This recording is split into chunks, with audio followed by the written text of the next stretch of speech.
Assalomu alaykum. Bizni eshitib turgan, bizni ko'rib turgan barchaga salomlarimiz bo'lsin. Xudo xohlasa biz bugun 6-sinfni 17 va 18-mavzularni o'tishlikni boshlaymiz.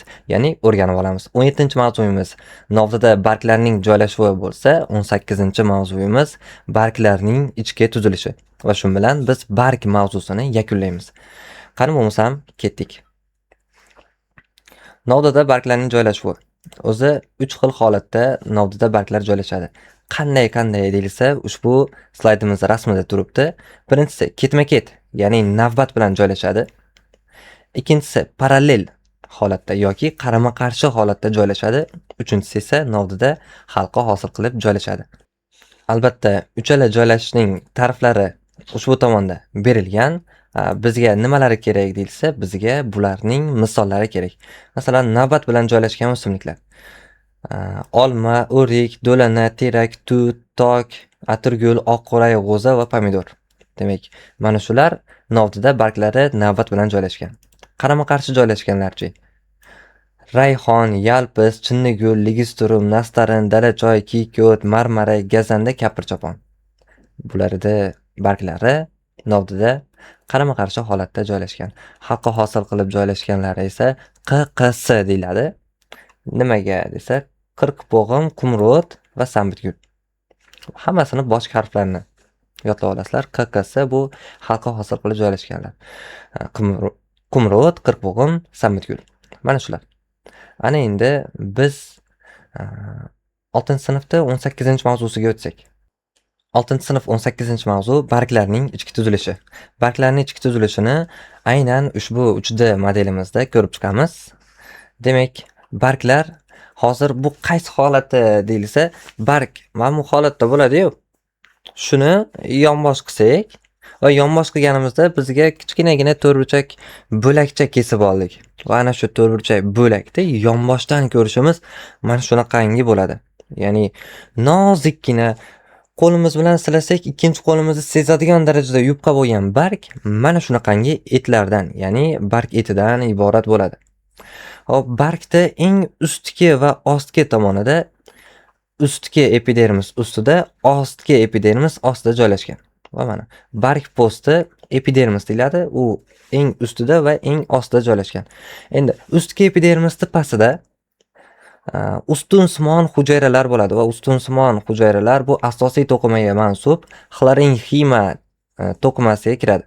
Ya'ni fotosintezlovchi to'qimaga kiradi.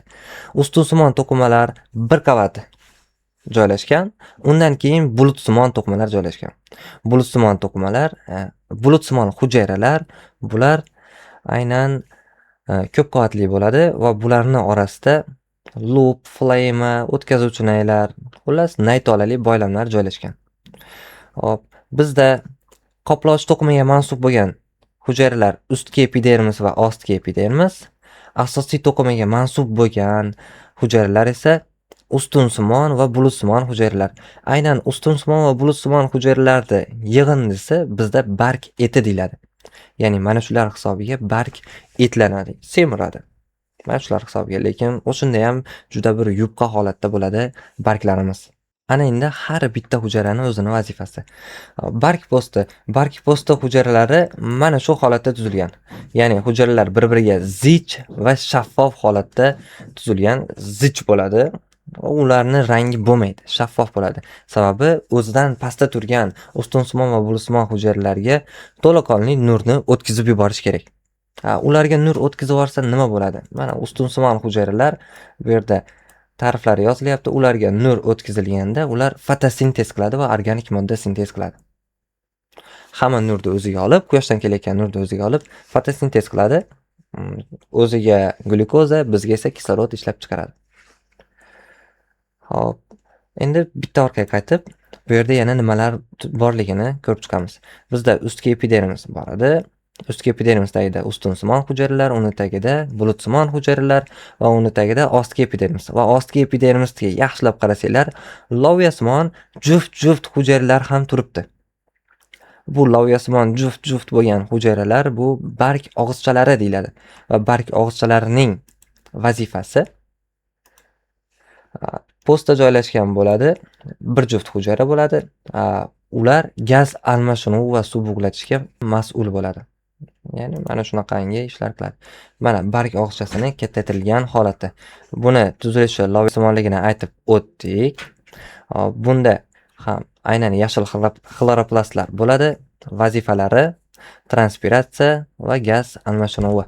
Ya'ni nafas oldiradi aynan bu. Hop.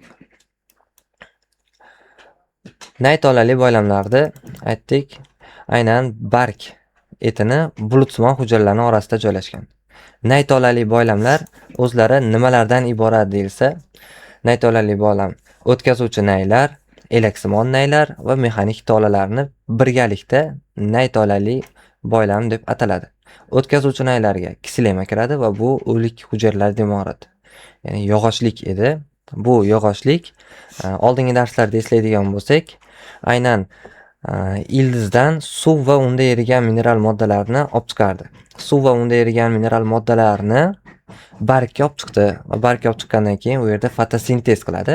Fotosintez natijasida aynan floemaga moddalar o'tadi. Ya'ni organik moddalar. Organik modda endi butun boshli o'simlikni tanasiga yoyiladi aynan floema orqali. Mexanik tolalar esa bargning pishiq holatda tarang turishligini, ya'ni bargni mana shu holatda turishligini ta'minlab beradi, tayanch beradi. Shu bilan bizni mavzularimiz o'z yakuniga yetdi. Sizlarga birinchi savol: barg po'sti hujayralarining deyarli hammasi qanday bo'ladi va ularning vazifasi nimadan iborat? Ikkinchi savolimiz: barg og'izchalari hujayralarining boshqa po'st hujayralardan asosiy farqi nimada?